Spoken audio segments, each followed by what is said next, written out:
Oops. And this is the long-awaited weekly Raft Show. And here are your hosts, Yo-Yo and Nora. Thank you. Oh, nice. Thank you. Hello and welcome to Twirs, the weekly Raft Show. The final episode of the weekly Raft Show. Who would have thought that this day will come to pass? Today it is. This week's episode will be an episode of many endings, and the first ending is about the engine. Hello! Today is the day of the broken engine. It's the first day without Nora, and the engine is not working. Well, actually it is running. I can drive, but only backwards. There is some strange noise it makes when driving forward. So the plan is now that I go over there where I know someone who lives there and park the raft, get the car and tools, and then see if I can fix it.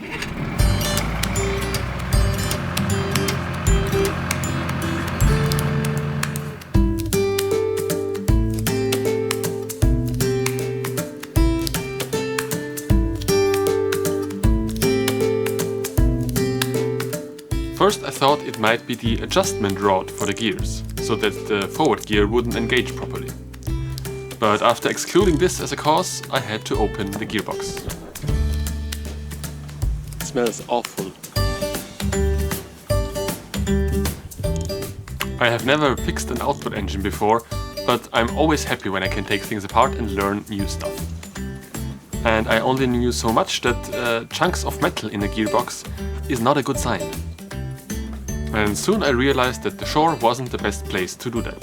So I got my car that was parked not too far away from here and went to a workshop I could use.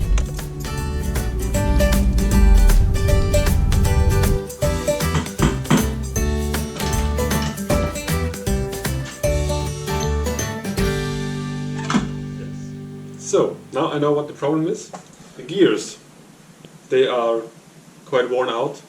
When the drive shaft turns, it blocks at some points because the tooth of the gear are too short. They got worn out. I would need spare parts for this, and I am not sure if I could get them. I will have to find an engine for the next 2 weeks, but I already have some ideas. So, there is a different engine. I couldn't repair the other one, and I could borrow this one, which is really nice. Only thing is, it doesn't have the mounting holes for my custom-made steering mechanism, so I have to help out with some rope. And it has 8 horsepower, so 2 more than the one from before had 6 horsepower. So it's now a third more power, and let's see how this affects the raft. If it will break apart or just go faster.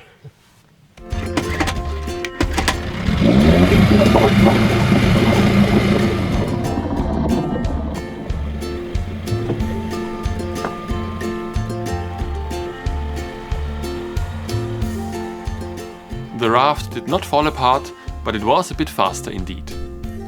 But with this engine issue now, I had to think about the last stretch of the raft tour.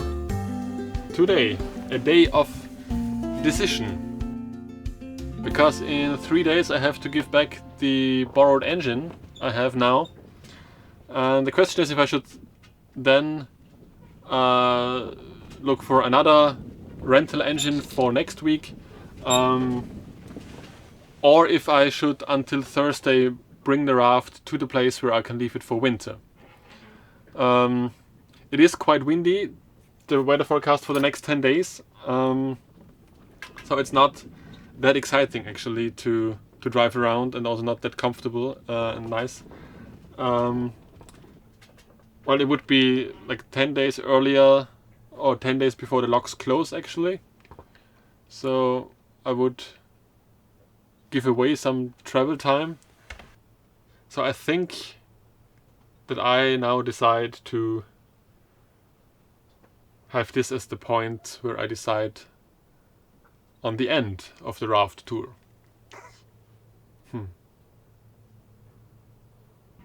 Yeah, the more I talk about it, the more I'm assured that it's okay. There's a little tent in the hole. a little hole in the tent.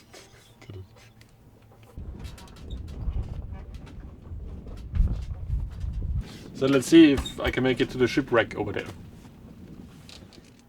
I don't know anything about the history of this boat, and in this year's time since filming and editing it, I forgot to research anything on that. And while this boat was not suitable for any further use, except being a water garden ornament, I came across another interesting build.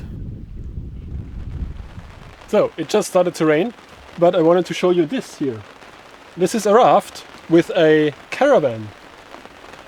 And that's also an interesting idea. Just park the caravan on top of it, and then you can use the caravan as well to travel around. The strong winds prevented me from going into the Lake Vänern, the biggest lake in the European Union. And so I made my way back to the lock in Ypperud and enjoyed the evening when the winds have calmed down.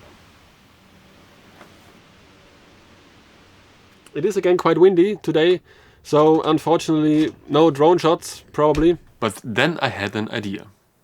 Only now, since this would have given us some nice perspectives throughout the whole raft tour.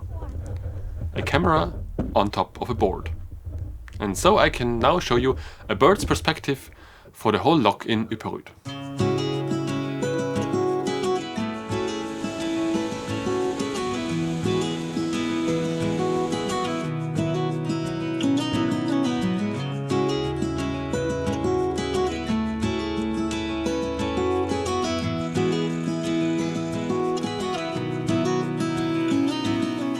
For passing through the locks, I had the help of friends who joined me, as it would have been difficult to go through the locks just by myself and holding on to all the ropes.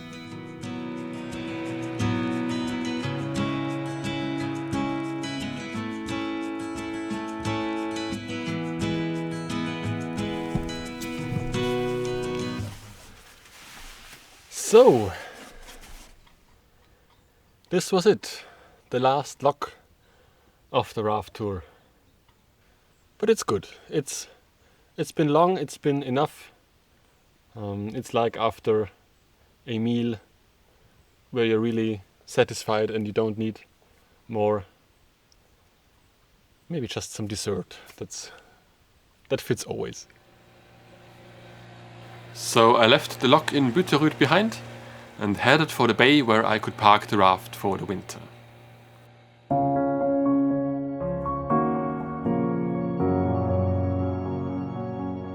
It is a very convenient place. Shallow water, protected from winds and with direct road access. Since I didn't know what my next plans would be, I was happy to find such a good spot.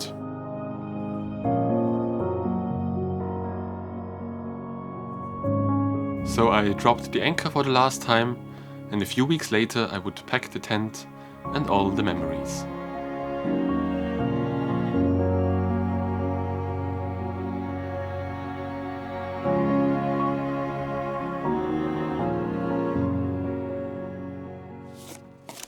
So the raft was parked, but it was not over yet because I still had to get back to the car.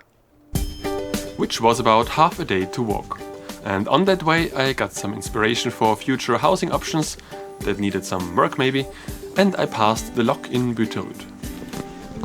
And there a sailboat came by that was going to where I needed to go. So I hitched a ride. Or a float.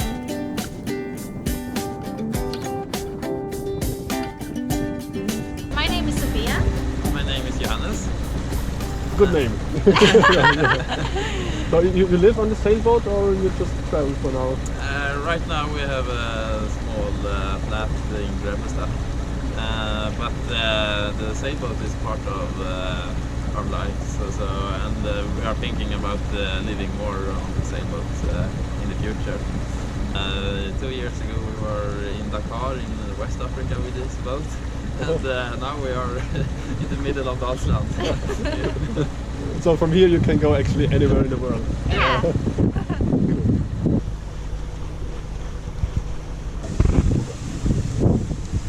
I left the raft behind and got a ride. Yes. Since the sailboat was quite tall, the railroad bridge had to be opened. Something you don't see around here every day. And like the railroad bridge has its purpose to support trains going by, it's good to open up from time to time and let a new thought float through. Once you're awake, then you can't go back. Exactly. Kind of. Yeah. It's like I see life through new lenses, and I can't really go back because I think, like, I worked 2 years at that grocery store, and it was like after 6 months, it felt like, oh. But then you know, Corona, and like I have to stay. But now that I finally free again, it feels great, like you're coming back to yourself. Yeah. So there are more people out there living lives in different ways. People who are exploring alternatives. So the raft was parked, I was back at my car, but there was still one thing in that summer I couldn't have left undone. We have been through almost all of the locks in the Dalsland Canal, except of 4. There are different reasons for it, but mainly we haven't had enough time for all of them. But I thought I still would like to go through all of the locks in one summer. That's why I took the car and the canoe, which is already there in the water. And at least I brought part of the raft. So I can bring this now through all of the remaining locks. It's quite windy today. First one on the list is the lock in Snecke. This leads into a side arm of the Dalsland Canal to a bigger lake called Onimen.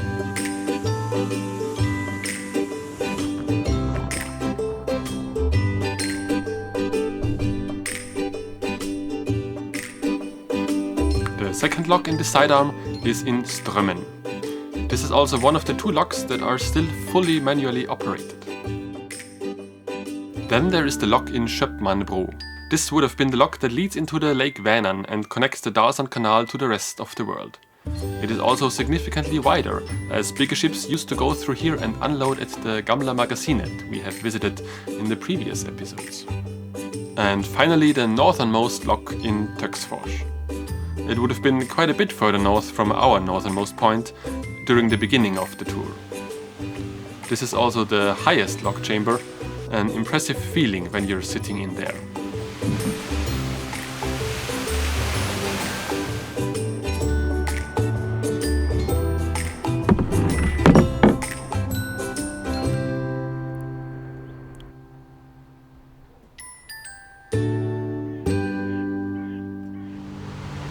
Come to the end of the line. Yes. Töcksfors also has a second lock, and after that it would still be possible to go for some kilometers further north. But all of that is something for another trip.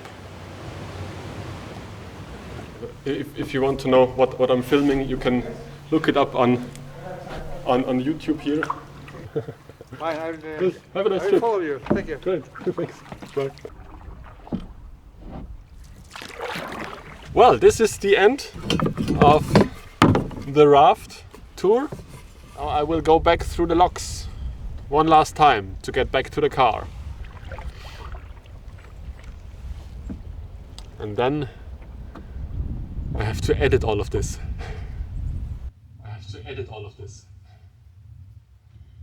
Well, that was it. Thank you all very much for following us on our journey in the weekly raft show. Now that I have finally edited all of the videos, I can allow myself to make new videos again. Throughout the past year I have gathered a lot of new ideas about videos. But one thing that I've also learned is to not make any promises or predictions about the release of future videos.